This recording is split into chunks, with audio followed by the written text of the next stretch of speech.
जय हिंद मेरे प्यारे बच्चों। आज की वीडियो क्लास 9th के उन स्टूडेंट्स के लिए है जो सीबीएसई बोर्ड से पढ़ाई कर रहे हैं और जिनका टर्म 1 का एग्ज़ाम दिसंबर में आने वाला है। तो उनके लिए वीडियो बहुत ही ज़्यादा फ़ायदेमंद साबित होने वाली है। बस वीडियो में अंत तक बने रहें। इसमें प्रत्येक क्वेश्चन को मैं आंसर के साथ साथ उसके कुछ अलग से भी बातें बताने वाला हूँ, जिससे आपका बेसिक चीज़ें क्लियर होती रहेंगी और आपको ये काफ़ी फ़ायदेमंद साबित होगी। अगर वीडियो के अंत में आपको लगता है कि इस वीडियो से हमें कुछ लाभ हुआ है, फ़ायदा हुआ है, तो आप इसको अपने स्टूडेंट्स को भी शेयर कीजिए, जिससे वो भी अच्छा स्कोर कर सकें। चलिए शुरुआत करते हैं। First question, an object is said to be in rest if its position changes with time. A option है। बी है its position does not change with time. C है मूवमेंट इज जीरो। या डी है none of above. तो बेटा हमें ये पता होना चाहिए रेस्ट होता क्या है। बेटा रेस्ट होता है कि जब कोई ऑब्जेक्ट अपनी पोजीशन चेंज नहीं करता है। कब चेंज नहीं करता है? किसके रेस्पेक्ट में? टाइम के और सराउंडिंग के रेस्पेक्ट में। माने कोई ऑब्जेक्ट आज 10 बजे मेरे पास रखा हुआ है, तो वो ऑब्जेक्ट लगातार वहीं रखा रहे, चाहे टाइम कितना भी गुजर जाए, तो वो रेस्ट में कहा जाएगा। ठीक है बेटा, तो इसका ऑप्शन हम देखेंगे यहाँ पर कौन सा सही होना चाहिए आपके अनुसार। आप भी ध्यान लगाइए, मैं भी बताता हूँ। Its position change with time, ये तो नहीं होगा पहला वाला। तो इट्स सी देखेंगे, मूवमेंट इज जीरो, ये हो सकता है एक बार को। नन ऑफ अबव, ये भी नहीं होगा। बी ऑप्शन देखेंगे, its position doesn't change with time, ये बेटा इसका सबसे सही आंसर माना जाएगा, बी वाला। कभी कभी क्या होता है बेटा, हमको दो आंसर सही लगते हैं, लेकिन उसमें से हमको जो बेस्ट सही है उसको चुनना होता है। जो कंपटीशन होते हैं वो ऐसे ही सेट किए जाते हैं कि हो सकता है एक से अधिक आंसर सही हों, लेकिन हमको जो बेस्ट है, दोनों में से जो बेस्ट है उसको चुनना होता है। और कभी कभी क्या होता है कि जो आईआईटी जेई वगैरह के एग्ज़ाम है उसमें एक से ज़्यादा ऑप्शन भी होते हैं, तो इसलिए हमें घबराने की बात नहीं है। आपके लिए वो वाले क्वेश्चन नहीं आएंगे, आपको बस 4 में से एक सही चुनना होगा। तो यहाँ पर सबसे सही आंसर है वो बेटा बी माना जाएगा। चलिए क्वेश्चन नंबर 2 की ओर चलते हैं। Odometer measures speed, displacement, distance या वेलोसिटी। उससे पहले बेटा हमें पता होना चाहिए कि ओडोमीटर होता क्या है। तो जैसे हमने अपनी गाड़ियों के अंदर एक स्पीडोमीटर देखा होगा, उसमें यहाँ स्पीड लिखी होती हैं 10, 20, 30, 40 अप टू 140, 10 से शुरू होकर 140, 0, 5 भी होता है। और बीच में यहाँ पर एक बॉक्स से बने होते हैं इस तरह से, तो बेटा इसी को बोलते हैं हम ओडोमीटर। यही क्या हमारा ओडोमीटर यही है। बेटा ओडोमीटर क्या मेजर करता है? स्पीड, तो स्पीड तो स्पीडोमीटर मेजर करता है, इसको बोलते हैं स्पीडोमीटर। स्पीडोमीटर। डिस्प्लेसमेंट मेजर नहीं करता है वो। डिस्टेंस, हाँ बेटा वो डिस्टेंस मेजर करता है, क्योंकि जो ओडोमीटर होता है बेटा हमारा, उसमें क्या होता है, जो लास्ट वाला ब्लॉक होता है, इसका मैंने एक डिटेल्ड क्लास भी ली है, वो भी चैनल पे आपको मिल जाएगी। अपने चैनल का नाम एसपी काइनेटिक्स है। आप इस चैनल को सब्सक्राइब कीजिए, जिससे कि आपको जो लेटेस्ट वीडियो जो आएंगी वो उसका नोटिफिकेशन आपके पास आ जाएगा। इसमें बेटा जो लास्ट वाला जो ब्लॉक होता है, इसके जो नंबर्स हैं वो जल्दी जल्दी मूव करते हैं, और वो नंबर हमेशा मूव करते हैं ऊपर की ओर। ऊपर की ओर माने हमेशा वो बढ़ते रहते हैं, इंक्रीज होते रहते हैं। वो ये केवल डिस्टेंस में ही पॉसिबल है। डिस्टेंस कभी भी नेगेटिव नहीं हो सकती। डिस्टेंस और कैसी रहती है बेटा? पॉजिटिव रहती है। चाहे हमारी गाड़ी आगे चले चाहे पीछे चले, चाहे दाएं चले चाहे बाएं चले, हमारी गाड़ी किधर भी ट्रेवल करे, डिस्टेंस हमेशा पॉजिटिव ही मानी जाएगी। तो ओडोमीटर बेटा हमारा क्या मेजर करता है? डिस्टेंस मेजर करता है। चलिए थर्ड क्वेश्चन की ओर चलते हैं। विच quantity is always variable? Time, distance, displacement या एक्सेलरेशन। तो बेटा जो अपना टाइम है, टाइम क्या होता है बेटा? ऑलवेज वेरिएबल होता है, हमेशा चेंज होता है। कोई भी चीज़ बढ़े या नहीं बढ़े, लेकिन हमारा टाइम क्या होगा? हमेशा बढ़ता रहेगा, इंक्रीज होता रहेगा। चाहे हमारी गाड़ी रुकी रहे चाहे हमारी गाड़ी चलती रहे, लेकिन टाइम हमेशा बढ़ता ही रहेगा। तो इसलिए टाइम बेटा क्या है? ऑलवेज वेरिएबल होता है। क्वेश्चन नंबर 4 की ओर चलते हैं। Distance is always positive, negative, zero, all of above. हमने थोड़ी देर पहले डिस्कस किया है डिस्टेंस बेटा ऑलवेज क्या होती है, डिस्टेंस बेटा ऑलवेज पॉजिटिव होती है, ये कभी भी नेगेटिव या जीरो नहीं हो सकती। क्वेश्चन नंबर 5 की ओर चलते हैं। Displacement can be positive, negative, zero, all of above. तो बेटा इसका सही आंसर होगा ऑल ऑफ एबव। क्यों? क्योंकि देखो कभी कभी क्या होता है, हम कोई रेफरेंस पॉइंट मान लेते हैं। तो ये हमारी मान लो क्रिकेट की पिच है, 3 स्टंप इधर लगे हैं और 3 स्टंप इधर लगे हैं, ठीक है बेटा। तो यहाँ पर हमारा बैट्समैन बैटिंग कर रहा है, इस साइड बैट्समैन बैटिंग कर रहा है, तो इसको मैंने जीरो मान लिया, ठीक है। और यहाँ तक हमारी कितना रहता है, 20 यार्ड्स की एक पिच रहती है। तो अभी क्या होगा, दूसरा एक प्लेयर हमारा इधर खड़ा है, एक प्लेयर यहाँ बैटिंग कर रहा है। मान लो इस प्लेयर ने शॉट मारा है, इस वाले ने जो बैटिंग कर रहा है, तो बॉल चली गई इधर, तो ये प्लेयर रन लेने के लिए इधर आया, तो ये क्या हुआ, जीरो तक गया। लेकिन कभी कभी क्या होता है वो जीरो से पीछे भी चला जाता है, ठीक है। तो हमने तो यहाँ पे जीरो मान रखा है, इधर हमने पॉजिटिव मान रखा है, तो इधर हमारा क्या हो जाएगा, नेगेटिव पोर्शन हो जाएगा, ठीक है बेटा। इधर क्या हो जाएगा, नेगेटिव पोर्शन हो जाएगा। तो बेटा यहाँ पर डिस्प्लेसमेंट क्या हो जाएगा, नेगेटिव हो जाएगा।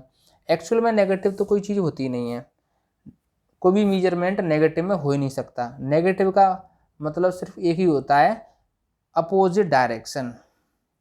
नेगेटिव का मतलब क्या होता है, अपोजिट डायरेक्शन, बस इतना समझ लीजिए। नेगेटिव कोई भी चीज़ मैथ के अंदर नहीं होती, नेगेटिव का मतलब होता है अपोजिट डायरेक्शन। माने ये हमारा जीरो है, इधर हमने पॉजिटिव माना है, तो इसका अपोजिट क्या हो जाएगा, नेगेटिव। कभी डिस्प्लेसमेंट अपोजिट साइड में होता है तो उसको नेगेटिव डिस्प्लेसमेंट बोल देते हैं। डिस्प्लेसमेंट पॉजिटिव तो हो ही सकता है, और साथ ही डिस्प्लेसमेंट क्या हो सकता है, जीरो भी हो सकता है।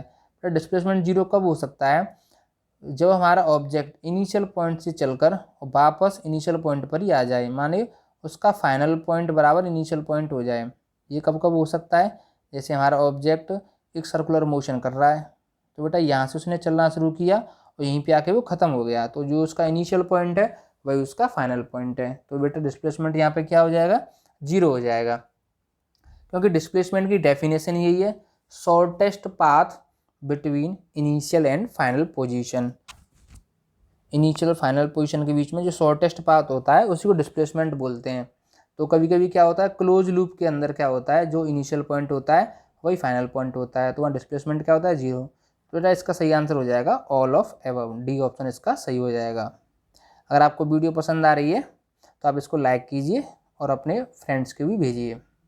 क्वेश्चन नंबर 6 देखेंगे बेटा, एक्सेलरेशन इज, एक्सेलरेशन क्या होता है, अभी हम समझेंगे इसको। Change in speed per unit time देखते हैं, change in displacement per unit time देखते हैं, change in velocity per unit time देखते हैं, change in distance per unit time. चलो देखते हैं एक एक करके चारों चीज़ देखते हैं। Change in speed per unit time हो सकता है, नहीं भी हो सकता। Change in displacement per unit time बेटा ये होता है हमारा वेलोसिटी, ये क्या होता है, वेलोसिटी, ठीक है। वेलोसिटी की डेफिनेशन क्या होती है, चेंज इन डिस्प्लेसमेंट पर यूनिट टाइम, या बोल देंगे डिस्प्लेसमेंट अपॉन टाइम, कुछ भी बोल सकते हैं। सी देखेंगे, change in velocity per unit time, बेटा ये हमारा सही इसका आंसर होगा सी। क्योंकि एक्सेलरेशन क्या होता है, चेंज इन वेलोसिटी, माने v minus u upon T. तो v बेटा क्या है यहाँ पर, फाइनल वेलोसिटी, u क्या है, इनिशियल वेलोसिटी। तो इनका जो डिफरेंस होता है, मतलब वेलोसिटी में कितना चेंज हुआ पर्टिकुलर टाइम में, तो ये हमारा एक्सेलरेशन कहा जाता है, ठीक है बेटा। तो मैं समझता हूँ एक्सेलरेशन आपको समझ में आया होगा। अगर आपको लगता है कि कुछ चीज़ें छूट रही हैं, हमारी समझ में नहीं आ रहा, तो मैंने एक डिटेल्ड क्लास भी ली है इसी चैप्टर की, तो वो आप जाकर उसमें देखेंगे डिस्क्रिप्शन में, और प्ले लिस्ट में जाकर देखेंगे तो आपको वहाँ से वो क्लास भी मिल जाएगी।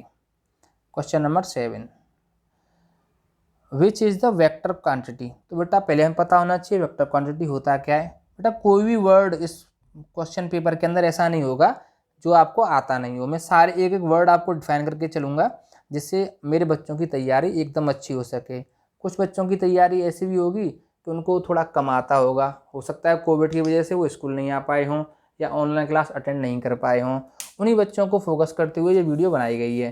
तो जिससे कि किसी बच्चे को कोई प्रॉब्लम होती है छोटी छोटी बात पे भी, तो वो मुझे कमेंट करके बता सकता है, और वैसे मैं कोई भी कमी छोड़ूंगा नहीं। फिर भी आपको लगता है कि कुछ समझ में नहीं आ पाया तो आप कमेंट करके ज़रूर बताइए, जिससे मैं आपकी समस्या को दूर कर सकूं। चलिए, वेक्टर क्वांटिटी क्या होता है? तो बेटा बच्चे 11th में पहुंच जाते हैं तब भी वेक्टर क्वांटिटी नहीं समझ पाते। हम चलो प्रयास करते हैं कि आपको समझ में आ जाए। बेटा दो चीज़ें होती हैं, एक होती है स्केलर क्वांटिटी और दूसरी होती है वेक्टर क्वांटिटी। दो ही तरह की क्वांटिटी फिजिक्स में पाई जाती हैं। स्केलर क्वांटिटी वे क्वांटिटी होती हैं जिनको डिफाइन करने के लिए केवल मैग्नीट्यूड की ज़रूरत पड़ती है।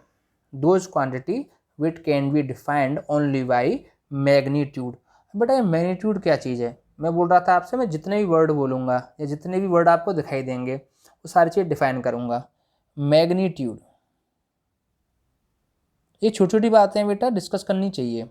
मैग्नीट्यूड क्या होता है बेटा? जैसे हमने बोला 5 kg, तो इसके अंदर 5 तो मैग्नीट्यूड है और kg क्या है बेटा? यूनिट है।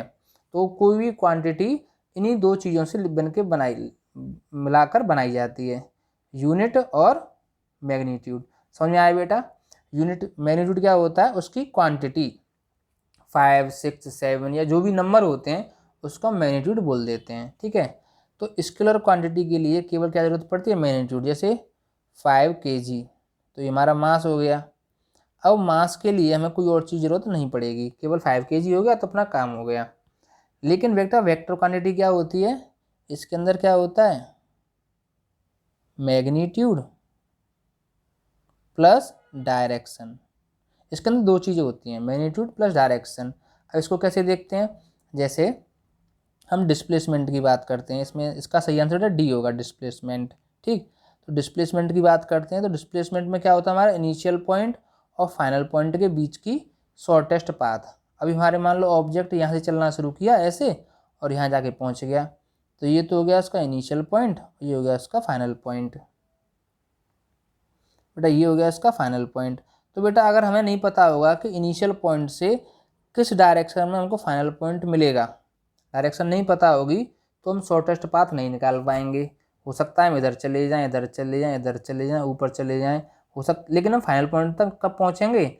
जब हमको उसकी पर्टिकुलर डायरेक्शन पता होगी। डायरेक्शन पता होगी तभी हम डिस्प्लेसमेंट निकाल पाएंगे। तो डिस्प्लेसमेंट के लिए दो चीज़ जरूरत पड़ गई, एक तो मैग्नीट्यूड, माने यहाँ से यहाँ तक की लेंथ कितनी है, ये वाली लेंथ कितनी है। ठीक बेटा, और इसके साथ क्या जरूरत पड़ेगी हमको? डायरेक्शन की। तो वो क्वांटिटी क्या कहलाती हैं? वेक्टर क्वांटिटी कहलाती हैं, जिनके लिए डिस्प्लेसमेंट के साथ साथ मैग्नीट्यूड के साथ साथ डायरेक्शन की जरूरत भी पड़ती है। ठीक बेटा, समझ में आया होगा आपको वेक्टर क्वांटिटी। अगर फिर समझ में नहीं आया तो आप एक बार कमेंट कीजिए, मैं आपको फिर से और अच्छे से बताऊंगा। चलिए क्वेश्चन नंबर 8 की ओर चलते हैं। In a circular path which quantity can be zero. Circular path हमारा कैसा होता है? ये पाथ हमारा सर्कुलर कहता है जिसकी एक पर्टिकुलर पॉइंट से सारी डिस्टेंस कैसी होती हैं? सेम होती हैं, और यही डिस्टेंस को हम क्या बोलते हैं? रेडियस बोलते हैं। ठीक बेटा, तो सर्कुलर पाथ में क्या होता है? कौन सी क्वांटिटी जीरो होती है? स्पीड हो सकता है स्पीड जीरो नहीं हो, क्योंकि हो सकता है मूव कर रहा हो लगातार, स्पीड जीरो कैसे हो जाएगी? नहीं होगी। मास जीरो नहीं होगा, जो ऑब्जेक्ट ट्रेवल कर रहा है उसका कुछ ना कुछ मास तो होगा, तो मास भी जीरो नहीं होगा। डिस्टेंस तो कभी जीरो हो ही नहीं सकती, एक बार ऑब्जेक्ट ने चलना शुरू किया तो उसकी डिस्टेंस कभी भी जीरो नहीं हो सकती। Displacement can be zero. कैसे डिस्प्लेसमेंट जीरो बेटा कैसे होगा? अगर हमारा ऑब्जेक्ट जिस पॉइंट से चलना शुरू किया और उसी पॉइंट पे जाकर रुक गया तो बेटा क्या होगा? डिस्प्लेसमेंट जीरो हो जाएगा। ठीक बेटा, अगर फिर भी समझ में नहीं आता है तो आप कमेंट करिए, मुझे बताइए। Question number 9, if acceleration is zero. इस क्वेश्चन बेटा जरा ध्यान से देखेंगे। If acceleration is zero then, तब क्या होगा? बेटा हम सोचेंगे एक्सेलरेशन जीरो का मतलब क्या है। ठीक है, तो देखो अभी हमने देखा था एक फॉर्मूला एक्सेलरेशन का, वो क्या था? a is equal to v minus u upon t. ये भी कुछ नहीं है, ये क्या है? Change in velocity upon time. ठीक है बेटा, तो एक्सेलरेशन क्या होगा हमारा? जीरो हो गया। चलो ए को हमने जीरो कर दिया, यहाँ पर जीरो कर दिया। अब टी उधर जाके क्या हो जाएगा? जीरो से मल्टीप्लाई हो गए, टी भी क्या हो जाएगा बेटा? जीरो हो जाएगा। ओके, तो ये हो जाएगा टी भी हमारा क्या हो जाएगा? जीरो इज इक्वल टू क्या हो जाएगा? V minus u. अभी हम u को उधर ले जाएंगे तो बेटा v इज इक्वल टू क्या हो जाएगा? u हो जाएगा। तो v is equal to u का मतलब क्या हो गया? जो हमारी इनिशियल वेलोसिटी थी वही हमारी फाइनल वेलोसिटी हो गई। इसका मतलब वेलोसिटी में चेंज नहीं हुआ। ठीक बेटा, एक्सेलरेशन 0 होने से क्या हो गया, वेलोसिटी में चेंज नहीं हुआ, बस इतना हो गया। इसका मतलब वेलोसिटी हमारी कैसी रही, कांस्टेंट रही। तो स्पीड 0 होगी, नहीं होगी। वेलोसिटी 0 होगी, नहीं होगी। डिस्टेंस 0 तो हो ही नहीं सकती। Velocity will constant. इसका बेटा ऑप्शन क्या होगा, डी इसका सही उत्तर होगा। ठीक है बेटा, समझ में आया होगा। फिर भी समझ में नहीं आया तो आप मुझे बताएंगे। Question number 10, distance equal to displacement. Distance equal to displacement if कब होगा, मोशन इज कर्व्ड। जो हमारा मोशन क्या है, कर्व्ड है। चलो देखते हैं।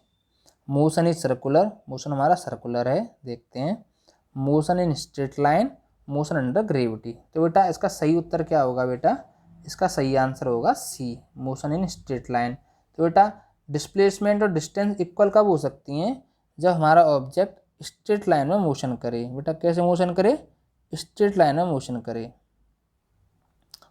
जब हमारा ऑब्जेक्ट स्ट्रेट लाइन में मोशन करे, तो यहाँ से ऑब्जेक्ट चलना शुरू हुआ और यहाँ पर ख़त्म हुआ, तो बेटा यही तो हमारा क्या होगा, डिस्टेंस होगा। और इसके लिए शॉर्टेस्ट पाथ भी तो यही होगा, इसके अलावा कोई दूसरा शॉर्टेस्ट पाथ तो है नहीं। इधर से जाएंगे तो लंबा पड़ेगा, इधर से जाएंगे तो लंबा पड़ेगा, मतलब कैसे भी जाएँ हमको लंबा पड़ेगा। तो शॉर्टेस्ट पाथ भी यही है और हमारा डिस्टेंस भी यही है। तो ये हमारा क्या होगा, इक्वल हो जाएगा, डिस्टेंस इक्वल टू डिस्प्लेसमेंट। तो बेटा आज की वीडियो में यहीं ख़त्म करता हूँ। नेक्स्ट वीडियो भी मैं लेके आऊँगा इसी चैप्टर के। अभी चैप्टर पूरा नहीं हुआ है, आगे और भी वीडियो आएंगी। मैं धीरे धीरे इसलिए चल रहा हूँ ताकि आप चीज़ों को अच्छे से समझ सकें, क्योंकि टाइम बहुत इंपॉर्टेंट है और आपके एग्ज़ाम भी बहुत जल्दी आने वाले हैं। अगर आपको वीडियो एक बार में समझ में नहीं आती तो आप उसको 2 बार देखिए, फिर भी आप समझ में नहीं आती तो आप कमेंट कीजिए, जिससे मैं आपको और अच्छे से समझा सकूँ। ठीक बेटा, तो आज हम यहीं पर ख़त्म करते हैं। जय हिंद, जय भारत।